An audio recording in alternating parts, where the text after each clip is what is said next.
Hello everyone, good morning. আচলতে পুলিচৰ ল'ৰা এজনৰ পুলিচ এজনৰ ট্ৰেইনিঙত থকা ৰিক্ৰুটৰ ল'ৰা এজনৰ ভিডিঅ' এটা খুব ভাইৰেল হৈ আছে। সেই ভিডিঅ'টোৰ সংক্ৰান্তত মই কথা এটা ক'বলৈ লৈছোঁ। সঁচা কথা, ল'ৰাটোৱে যিখিনি কথা কৈছে সেইখিনি একেবাৰে সঁচা কথা, কিয়নো মোৰ হাজবেণ্ড বৰ্তমান ট্ৰেইনিঙত আছে। গতিকে সকলোখিনি তেওঁলোকে নিজে কৰিবলগীয়া হয়, কাৰণ ৰাতিপুৱা একেবাৰে সোনকালে উঠিব লগা হয়। 4টা, 3:30 সেইখিনি সময়ত উঠিব লাগে। উঠি শৌচ পেচাব কৰি মুখ হাত ধুব লাগে, কাৰণ শৌচ পেচাব কৰোঁতে বহুত সময় গুচি যায়। কাৰণ ইমানবোৰ ল'ৰা আছে, ইমানবোৰ ল'ৰাৰ মাজত ধৰক যদি 600-700 ল'ৰা আছে, 600-700 ল'ৰাৰ ভিতৰত 30-40টামানহে লেট্ৰিন আছে। গতিকে যদি টাইমত উঠে একেবাৰে নিমুৰমুৰীয়া সময়খিনিলৈকে যদি ৰৈ থাকে, তেতিয়াহ'লে শৌচ পেচাব কৰিবৰ কাৰণে নাপাব। গতিকে এডভান্সতে কামবিলাক হৈ থাকে। উঠি ব্ৰাছ কৰি গা পা ধুই মুখ হাত ধুই যাব লাগে ফিল্ডৰ পৰা আহি আৰু খোৱা লোৱা কৰি আকৌ বাচন বৰ্তন ধুই কাপোৰ কানি ধুই সাৰা পোছা গোটেইবিলাক এভৰিথিং নিজেই কৰিব লাগে। সেইকাৰণে ল'ৰাটোৱে পস্তাইছে। আৰু আচলতে পুলিচৰ মানুহখিনিহে গম পায় কিমানখিনি কষ্ট, ট্ৰেইনিঙত কিমান কষ্ট বা ডিউটিৰ ক্ষেত্ৰত কিমান কষ্ট হয়। বাকী বেলেগবিলাকে পাব্লিক মানুহ জেনেৰেল মানুহখিনি সিমান অনুভৱ কৰিব নোৱাৰে।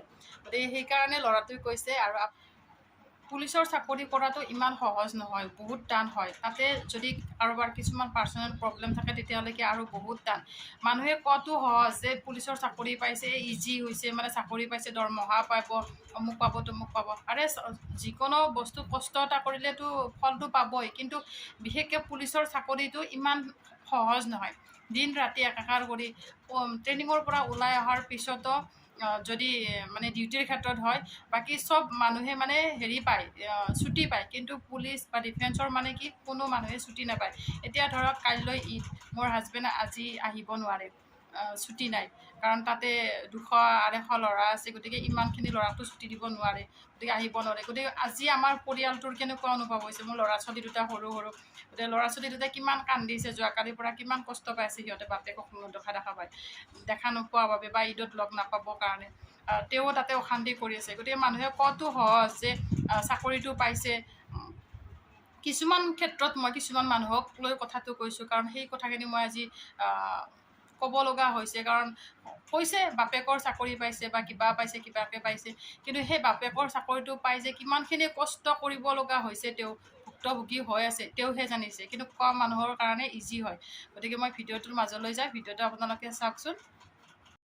নিজৰ কাপোৰ জাপতে লাগে। নতুনকৈ বিয়া হয় তিৰিও নুঠে, যেতিয়া আমি উঠোঁ 7টা বজাত, তেতিয়া উঠি ঝাৰু মাৰোঁ বাহিৰত, চাহ বনাওঁ নিজৰ কাৰণে, পানী গৰম কৰোঁ, কাপোৰ প্ৰেছ কৰোঁ, বাচন ধুওঁ, ভাত আনিব যাওঁ। এতিয়া কাপোৰ জাপি তত্ত্ব নাই, কি নকৰোঁ চিৰি মানুহৰ কাম। বাছ মাহে MC হ'বা বাকী আছে, বাকী চব হৈ গৈছে আমাৰ লগত।